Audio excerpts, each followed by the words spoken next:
அனைவருக்கும் வணக்கம். சனி பார்வை சர்வநாசம் என்பது எல்லா நிலைகளும் ஏற்புடையதா அப்படின்னு கேட்டிங்கன்னா கண்டிப்பாக கிடையவே கிடையாது.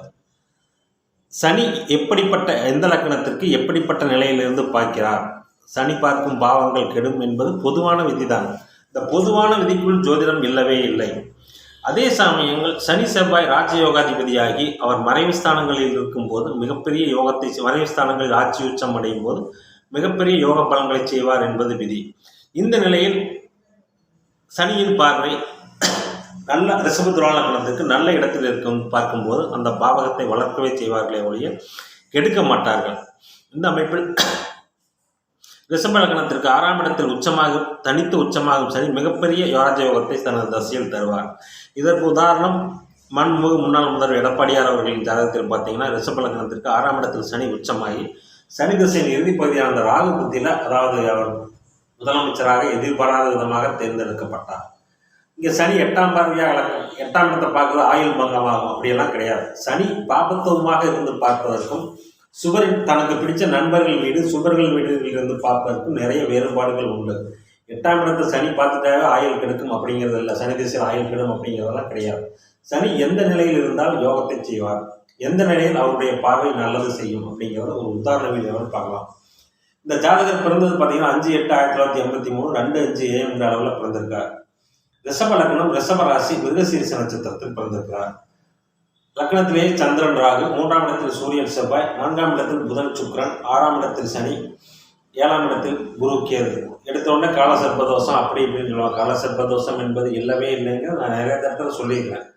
காலசர்ப்பதோஷம் இப்படியெல்லாம் ஒரு மோசமான உதாரணமாக காலசர்ப்பதோஷத்தை எல்லாம் எடுத்து போடுங்க அவசியமே கிடையாது. காலசர்ப்ப தோஷம் உள்ள ஜாதகங்கள் இளமையிலேயே நன்றாக வாழ்ந்திருக்காங்க. இந்த ஜாதகத்தை பார்த்தீங்கன்னா அதுக்கு நல்ல உதாரணம் தான். ஏன்னா இந்த ஜாதகம் பார்த்தீங்கன்னா, அதாவது இளமையிலேயே செவ்வாய் அங்கே ராஜயோகாதிபதியின் சனியின் பார்வையை பெற்றதால் அந்த செவ்வாதசை ஒன்றும் கெடுதல் செய்யாது. இங்கே சனியின் பார்வை 6ஆம் இடத்தில் மறைவு ஸ்தானத்தில் உச்சமாக சுக்கிரன் வீட்டில் உச்சமாகும் சனி தசையில் நல்லதையும் செய்ய அவருடைய பார்வையும் நல்லது செய்வோம். சனி இங்கிருந்து பார்த்தீங்கன்னா 8ஆம் இடத்தை பார்க்குறாரு. இவருக்கு என்ன சனி திசை இப்போதான் ஆரம்பித்து போயிட்டு இருக்கு. இந்த சனி திசையில் இவருக்கு எதிர்பாராத சில முன்னேற்றங்கள் கண்டிப்பாக ஏற்படும்.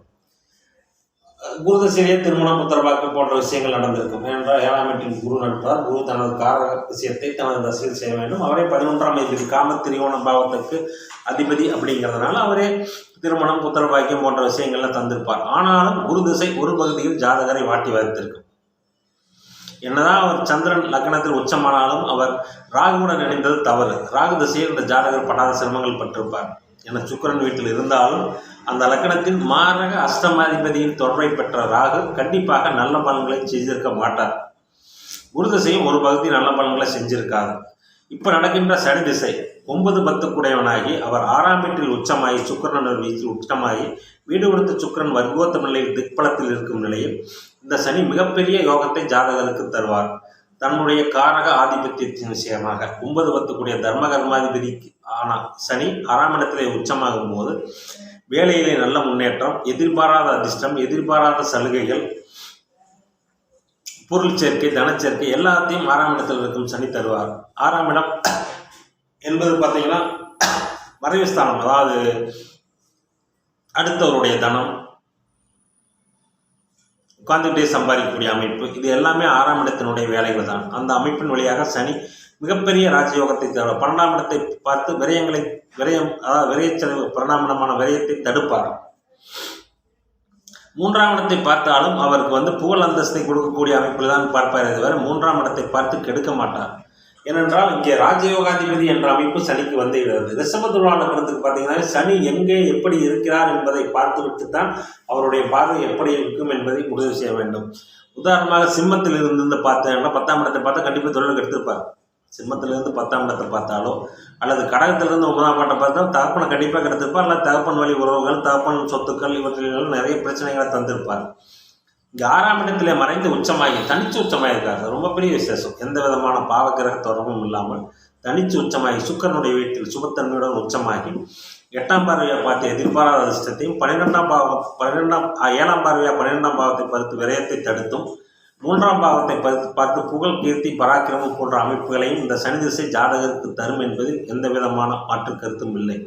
எனவே ரிஷப துலா லக்னத்துக்கு பார்த்தீங்கன்னா, அதுவே துலா லக்னத்துக்கு பார்த்தீங்கன்னா 7 நீசமாகி குருவின் தொடர்பு திப்பலம் பெற்று குருவின் தொடர்பில் இருக்கும்போது மிகப்பெரிய சுக்கரனுடைய தொடர்புடைய மிகப்பெரிய ராஜயோக பலன்களை செய்வார். இந்த ஜாதகருக்கு சரியான, அதாவது இப்போதான் அந்த ஜாதகம் 42 வயசு, சரியான வயதில் வந்திருக்கும் இந்த சனி திசை இந்த ஜாதகரின் வாழ்க்கையில் ஒரு மைல்கல்லாக இருக்கும் என்பது எந்த விதமான மாற்று கருத்தும் இல்லை. 6ஆம் இடத்துல சனி மறைஞ்சு போயிட்டார், மறைஞ்ச சனி ஒன்று என்ன செய்ய போறார், தர்மகர்மாதியே மறைஞ்சு போயிட்டார் அப்படின்லாம் கிடையாது. மறைவு ஸ்தானங்களில் நேர்வலை இழந்து உச்சமாகிறார்.